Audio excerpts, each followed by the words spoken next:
about signing day and kind of how that ended up for us. But, you have all the bios. I'm not going to go through them one by one, but it was, I think, another good day for us. Again, our thing is always finding guys that love football, finding guys that we think are fits at Wake Forest University in our program, guys that are capable of graduating.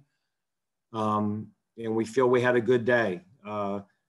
You started recruiting this class projecting that your seniors were going to leave. And that's kind of how it got interesting is right now, it looks like a number of our seniors are going to come back. So in some positions, we're going to have really good depth and these guys are going to have a little bit of time to develop, especially at the offensive line. Love the class that we brought in on the O-line. We got 2 tackles that we think can be outstanding players and 2 guards that are inside players, tough, physical. We always want to get a quarterback or 2 in the class. We always want to get a tailback in the class. We got 2 receivers we're excited about, and we continue to add athleticism to the tight end room. On the defensive line, we're relatively young there, and so we thought it was important to get 1 edge rusher and 1 inside tackle, and we're excited about both of them. Again, our linebacker room's starting to get older, so we brought in 2 linebackers, and then we brought 3 guys in the secondary that we're very excited about. The safeties we think give us some real versatility, and a corner that we feel can cover people. And then we wanted to bring in a kicker as well. So all in all, a non-dramatic day. Our recruiting process makes it really hard, to have a bunch of flips and hat pickers on signing day. We're not a program that oversigns. We don't sign 5 or 10 more scholarship players than we have and then tell kids they can't come or we're going to gray shirt them later. That we just don't do that. So, in our admissions process and the transcripts and the character evaluation, all those things take time. So, we don't send out more letters than we have, and we like it when the day is not dramatic. And we've been fortunate to have that the last few years. So again, overall, I think it's a really good class. And then before I get into Florida State, I'll answer any questions about the recruiting class. I mean, I guess go ahead. The question I would have is, where do you go from here? Obviously, you did lose 1 wide receiver late in the process. Is that a position you're going to target in the late signing class? And what other holes do you will be looking to fill? And I think last part of it really comes down to, what seniors make the decision to come back. Right now, a lot of them are indicating they want to come back, but, we'll see in January. We'd like to get another receiver. I think we'd like to get another secondary player if we can. The other thing that changes this year is the one-time transfer rule.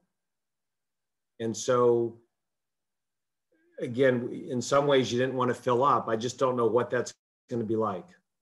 I think, we could have more attrition because it's easier to transfer. And maybe there's the ability to get some more players. And we typically have not taken transfers because they had to sit out a year. We just focused on grad transfers that could help us immediately. You could now take a sophomore and he's got 3 years with you. And so we just kind of want to get through the season. There's certainly a couple of positions that we're targeting, and whether that becomes January signees, grad transfers, underclass transfers, it's just a whole new world. It really is. It's a whole new world right now. So, again, and it's, there's always going to be things that could happen in the next 2 or 3 weeks. So right now, because of the amount of seniors that are coming back, we feel really good about what we're going to have for 21. And I think,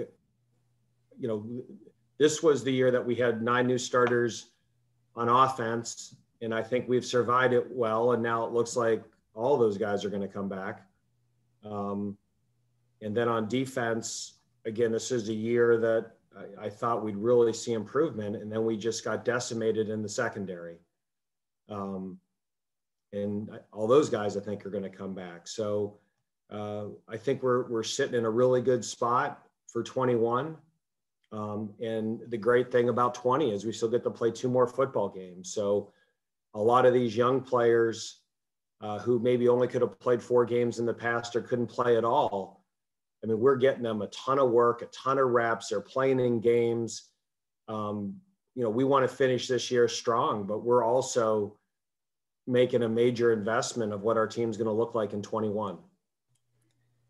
And Dave, you mentioned really only maybe 2 or 3 starters won't be back next year, depending on how many guys do, go. I mean, it's uncharted territory. How do you kind of approach that when these position rooms are going to be pretty full here when you get to practice? That's us having depth has been a problem. So we may finally have the depth that we've always tried to get.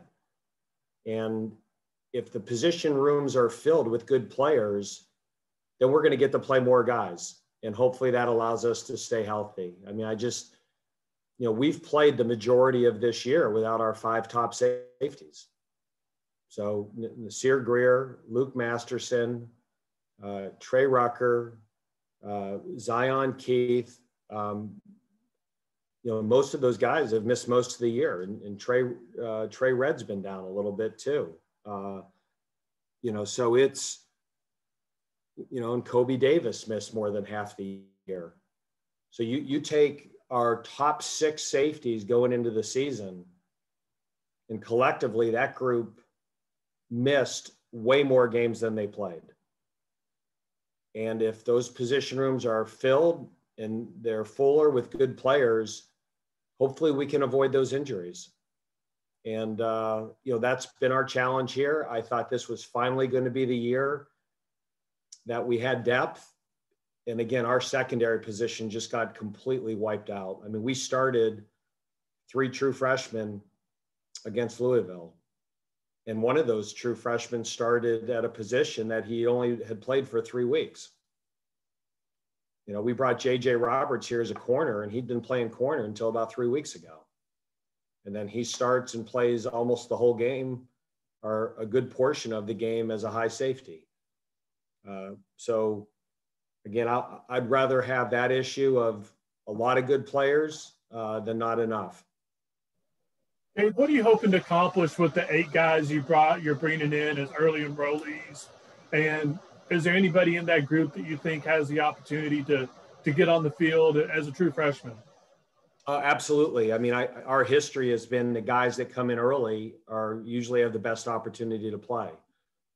And it's like every year, Les, the guys that play further away from the football have the best opportunity. Whether you come in early or late, playing offensive line as a true freshman is an uphill battle. Playing quarterback as a true freshman is an uphill battle. But Kalen Carson has had a really good year as a corner for us. And Gavin Holmes was on his way to have a really good season until he got hurt. So, certainly the guys in the secondary that are coming in early, the receivers, even a linebacker, I think, could contribute. So no doubt it helps. And, the tricky thing now is a lot of these guys have gone over a year without playing football. So it's not like they're coming off their senior year. I mean, there's going to be a lot of rust and fundamental work we're going to have to get done just to get these guys ready to play the following season. And the guys that don't come into the summer, most of them have not been played football for 2 years or, whatever, 21 months or whatever it is from November of their junior year until the college season starts. Dave, I think this is the first year since 2015 that you're taking multiple quarterbacks. I was wondering what the thought process was there, and if you're planning on anything happening with the guys that are already on the team? No, and again, right now, they may not both enroll at the same time. So we're going to work through and see what happens. But Santino was the quarterback of the class, and Billy was available late, and we just thought he was too good to pass up. But we may separate their classes somehow before this is all said and done. Dave, how difficult was it to keep this class together, considering the weird recruiting cycle with the COVID pandemic? You only had one decommit this cycle, which is a lot better than most schools, but it had to be a challenge, right? I mean, yes and no, Les. I think the challenge was we didn't know them as well because we couldn't go to their homes. We couldn't go to their high schools. We couldn't go to their games. They didn't have games. And I think on the flip side, it was really hard for guys to sneak away and take a trip without you knowing about it because there were no trips. Typically our decommitments happen that we're committed, we honor the scholarship. And then a guy will sneak away and take a trip without telling us. And the next thing we know, he's decommitting. So that was harder. And I also think with the numbers and COVID and there's not as much attrition at programs, I think there were less scholarships available. And I think that's going to be one of the challenges with the transfers and guys going into the portal is I just don't know how much room people are going to have. I think the space is going to be very tight, and it'll be very interesting how the NCAA moving forward handles the guys who get the extra year of eligibility next year. So for this year's seniors, you get your 85 plus them. Well, what if a year from now, Loic Nye and Sean McGinn want to come back? Are those guys going to count in the 85? Because if they do, we're going to have very few scholarships to give. Or are they going to say that those guys, anyone that comes back for the 5th year of eligibility doesn't count towards your 85? Just managing the roster right now and your scholarship allocation, you have 3 different lists. You have the list of what you have, what's countable, and then moving forward, if they count those guys or they don't count those guys, and the variance of how many people you can take on the 22 class, it's really challenging. At least you don't have any pesky reporters that ask you about the numbers all the time. Yeah, well, the one thing with Wake Forest, that it'll be 85 or less. You need a salary cap guy. Yep, well, that's my job. So all the time coaches come in, hey, this really good player wants to come here. We love them. Okay, who are you getting rid of? Who's leaving? So, the coaches would take 180 if we'd let them. So it's similar to a salary cap that, you have an allocation for your whole team. And then we kind of have internally offense and defense positions. And, sometimes projections are different. We had JJ Roberts as a corner, and we think he's going to be a great safety. So we'll make that adjustment in the 22 class because, having now watched him play safety for the last 3 weeks, we think that's his position. So, you got to adjust on the run, but that's the challenge with how early recruiting starts. Dave, what's the conversation like with your seniors? Do you invite them all to come back? Is it their decision or mutual? No, there are 10 different individual discussions, Dave. Most of them we'd like to come back. Almost all of them. And it's really, what do they want out of it? Why are they coming back? For some of them, they really want to get their master's. For others, they feel another year here would help their chance in the NFL. For others, they just love the experience and they don't want to leave it. And I think some of those guys feel that they were cheated out of a normal year this year. I just think for a lot of them, this isn't what they wanted their last year of college football to be like. but you want to make sure that the reason for coming back is productive for them and for us. Dave, I was curious about, you talked a little bit about the 22 class, and that seems to be a major headache from every coach that I've talked to recently, that just trying to figure out numbers going forward. And do you save a spot, or do you take transfers to kind of I mean, I imagine that's a conversation you guys are starting to have as you start to approach that 22 class now too. Yeah, it just, with the 22 class, I mean, those guys didn't play football this year as juniors. So there's just a little bit of okay, let's see where we are. Typically at this point, we start making our offers based on their junior film. And there's no junior film to make offers off of. And so it's just and I've said this before, our mistakes here don't leave for the most part. When they pick Wake Forest, part of the reason they pick it is the value of the degree. And, it's not like some programs that if a kid isn't starting by his second year, he's going to leave. So, we've made very few mistakes in recruiting, but we've made some. And here, where we're not going to get a ton of walk-ons, we've got to be very careful. So we are treading very slowly until we have a better idea how the 22 class, the returning guys, are going to be handled on our team and what our numbers look like. And we're not going to be in a rush to make a poor decision, but it's really hard. It's really confusing. And especially if you try to be ethical about this.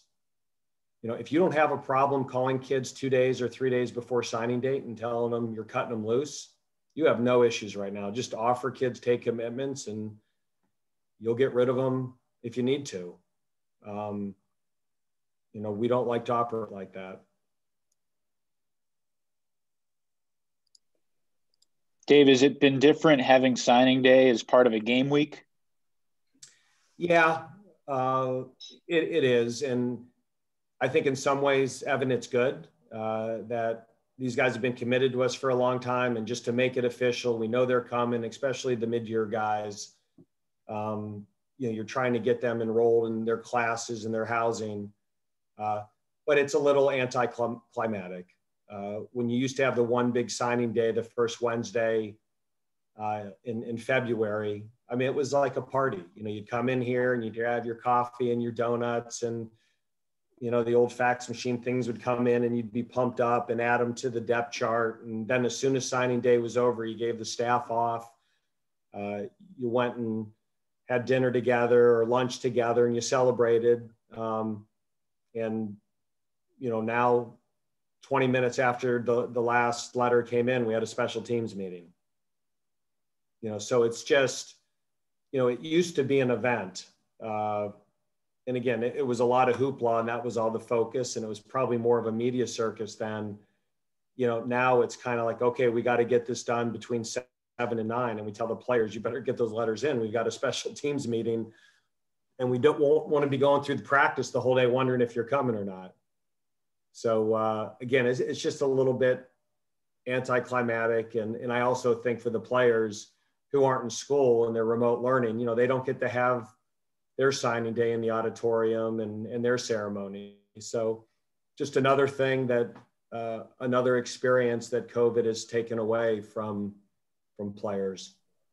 What has been the key pretty much the whole time you've been here, to having such an efficient and quick signing day at Wake Forest? You've got to be the first Power 5 team that gets done probably every year. Well, I think it's just that, when someone commits to us, we try to educate them what that word means. And the commitment's twofold. When a player commits to us, we always say, do this if you truly want to come to Wake Forest and you're excited about it. And there's no doubt in your mind, this is where you want to be. And if you don't feel that way, don't commit. Don't make a reservation, make a commitment. And we try to educate the parents, the players, and again, because we try to make it clear, how would you like it if we dumped you at the last minute? We don't do that, but we don't want people to do that to us either. And I think for the most part, not always, we had someone that didn't do that. But for the most part, people who commit to us, we honor our commitment to them and they honor their commitment to us. And I think because of that it's a well-informed decision. They know what they're getting into. That we don't have a lot of attrition in our program once they get here. That's why our APR score is always 980s, 990s. We just don't have a lot of people leave. And that is the model for our program. Recruit players who fit, who are going to stay, and the value of our degree means something to them. Dave, I wanted to ask you about the game a little bit too.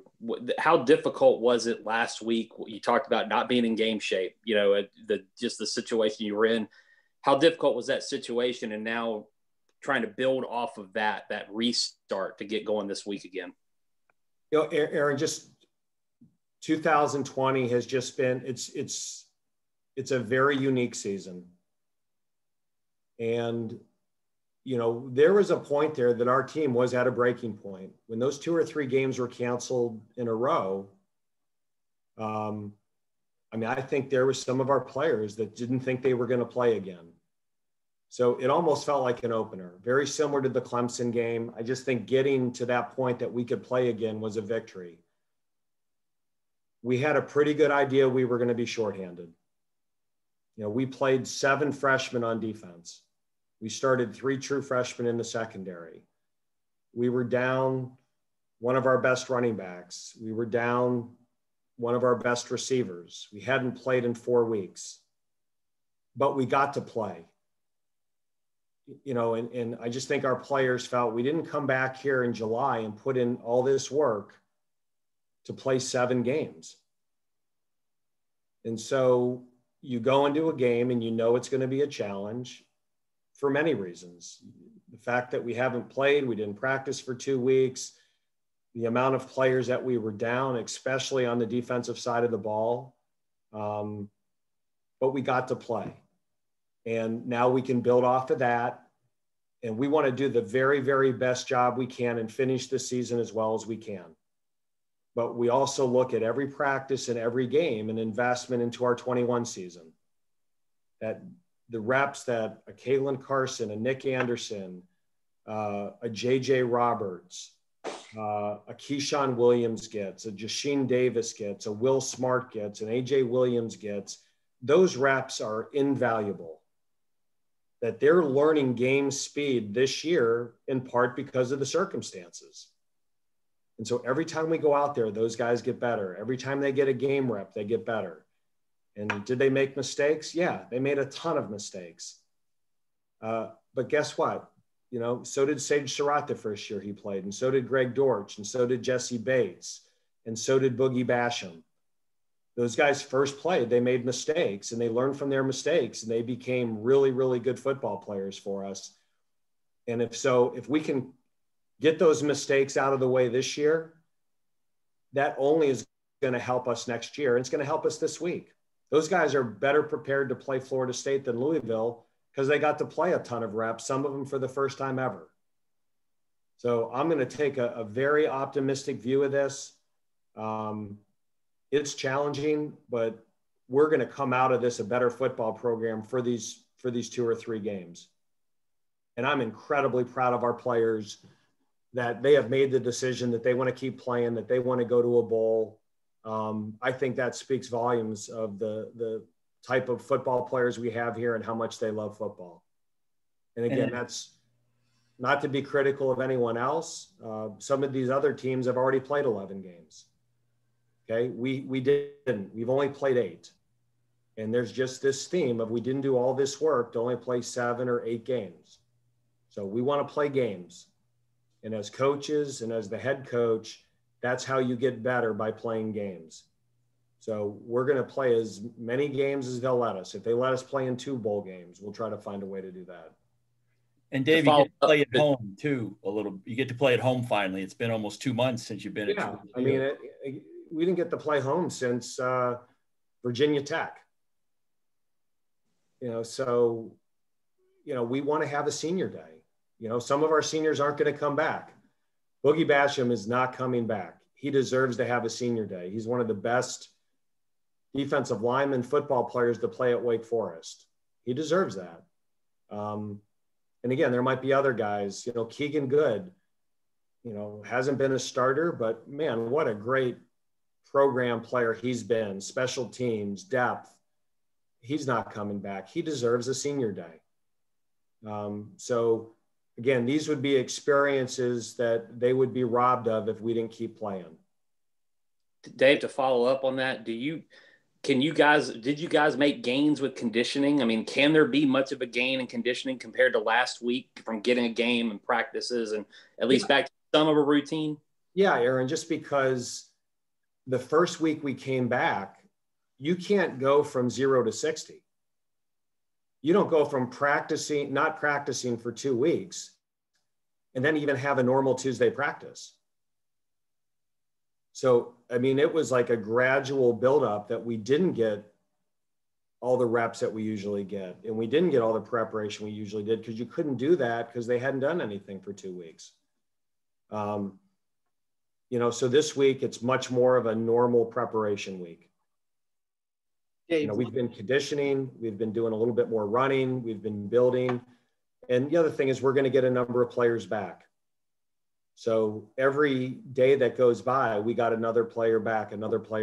So, if we were whatever, we probably have 6 to 8 players back this week that we didn't have last week. Dave, looking at the signing class, Billy Edwards Jr. and Christian Green, those guys from the Northern Virginia area, and Wake Forest has had tradition, with Mitch Griffiths, Anderson. I could go back to, Cam and, Zach Thompson. What makes you like the Northern Virginia area with these types of players? And what are you excited most about those 2 players coming into this Wake Forest class? Well, first off, I think most of our recruiting class always comes from that 5 to 6 hour radius that's drivable. And in Northern Virginia, there's a lot of strong academic schools. Certainly the Wake Forest alumni name in the DC area, Maryland, Northern Virginia is a very strong name. So our school certainly has a great reputation in that area. Our alumni base is really strong. When we played in the Military Bowl, I think that was pretty evident that a lot of people didn't have to drive very far to go to that game. So that's always been a good area for us. And, all of those guys, I mean, Billy Edwards, we just think fits our offense. He can throw it. He's athletic. He's a competitor. And then Christian Green played quarterback in high school. And we just think he's one of those athletes, like a Kendall Hinton type, that he's a quarterback, but has a skill set that he could do a lot of different things.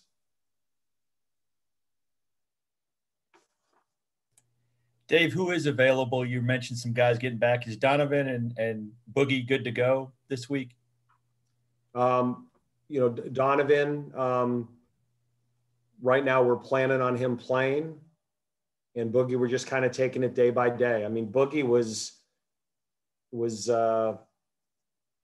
was on the trip at Louisville and was running before to see how he felt. But he's recovering from COVID. And we're going to be very, very cautious and careful with him. That guy has done everything right in our program. He's put himself in a great position by coming back for a 5th year. And we're not going to do anything to jeopardize his football future if he doesn't feel that he's 100%. He's put out too good a film to have him go out there at 60% and not play well. So we'll kind of wait and see what happens with him. But that's good. Whatever decision he makes, we're going to support. He's been incredible this year. I mean, if there's any player on our football team that could have opted out and you said they had every right to do so and it makes sense, it's Boogie. And it was awesome. Coach, football players play football. I'm a football player. I'm playing. There was never a long discussion. But again, the COVID thing, and he got it, and he put it out there. So I'm comfortable sharing it because he shared that. Different people recover from it in different ways. And I just want to make sure that he's well and he's comfortable. And that's really going to be his call.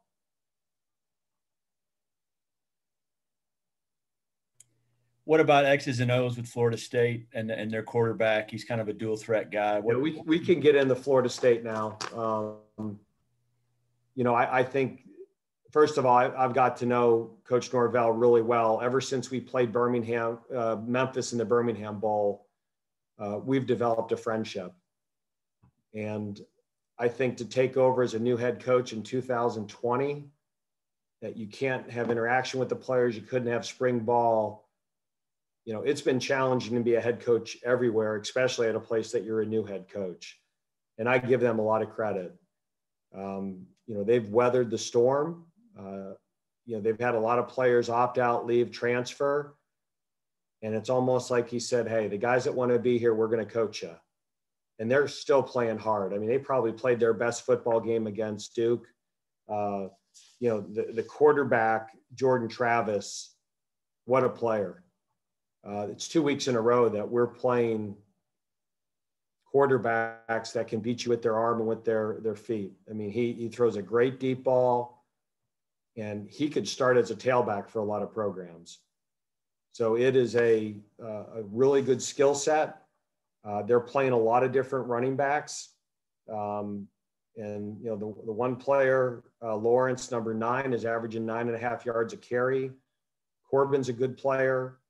The slot, Douglas, 22, is a really versatile player.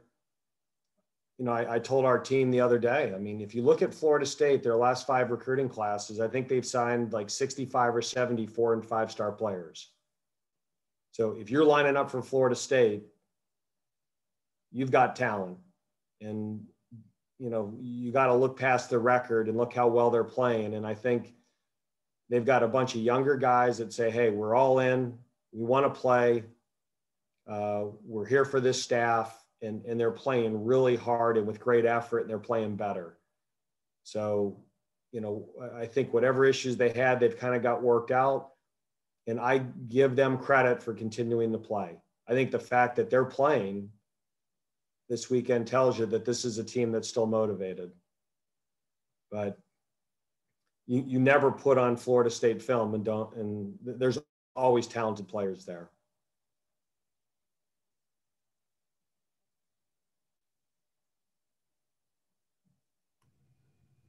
Anything else, guys?